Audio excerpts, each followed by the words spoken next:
আসসালামু আলাইকুম আর রাহমাতুল্লাহি ওয়া বারাকাতুহু।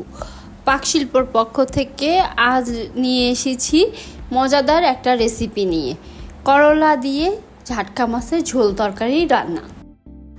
প্রথমে আমি কিছু ঝাটকা মাছ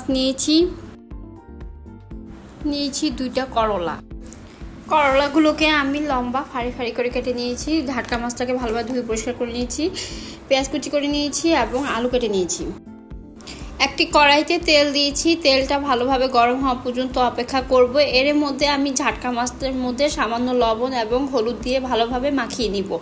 তেলটা ভালোভাবে গরম হলে আমি ঝাটকা মাছগুলোকে ভালোভাবে ভেজে নিব।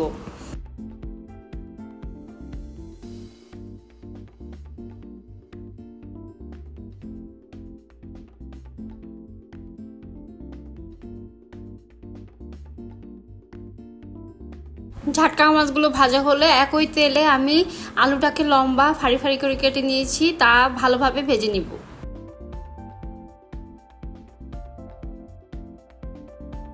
আলুটা ভাজা হলে একই তেলে আমি সামান্য পরিমাণ হলুদ দিয়ে দিব। এবার কেটে রাখা করলাটাকে সামান্য একটু পেঁয়াজ দিয়ে হালকা ভেজে নিব।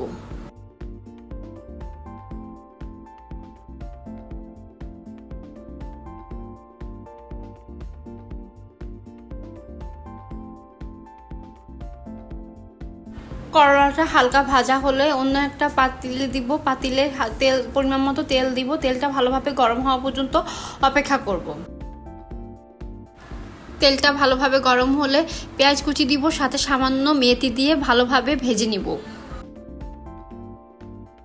পেঁয়াজটা ভালোভাবে ভাজা হলে পরিমাণ মতো হলুদের গুঁড়া এবং সামান্য আদা রসুন বাটা দিয়ে হালকা ভেজে নিব। আদা রসুন বাটা এবং হলুদটা হালকা ভাজা হলে সামান্য পরিমাণ পানি দিয়ে দিব।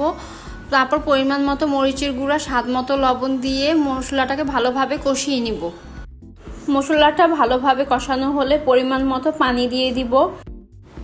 ভেজে রাখা আলুটা দিয়ে দিব। ভালোভাবে উঠানো পর্যন্ত অপেক্ষা করব। পানিটা ভালোভাবে যখন বলক আসলো তখন আমি ভেজে রাখা করলাটাকে দিয়ে দিব। করলাটাকে দিয়ে হালকা নেড়ে দিব। ভালোভাবে উঠানো পর্যন্ত অপেক্ষা করব। করলাটা যখন ভালোভাবে উঠিয়ে আসলো তখন আমি ভেজে রাখা ঝাটকা মাছগুলো দিয়ে দিব। ঢাকনা দিয়ে দিব। কিছুক্ষণ পর পর হালকা নেড়ে দিব যেন মাছগুলো ভেঙে না যায়।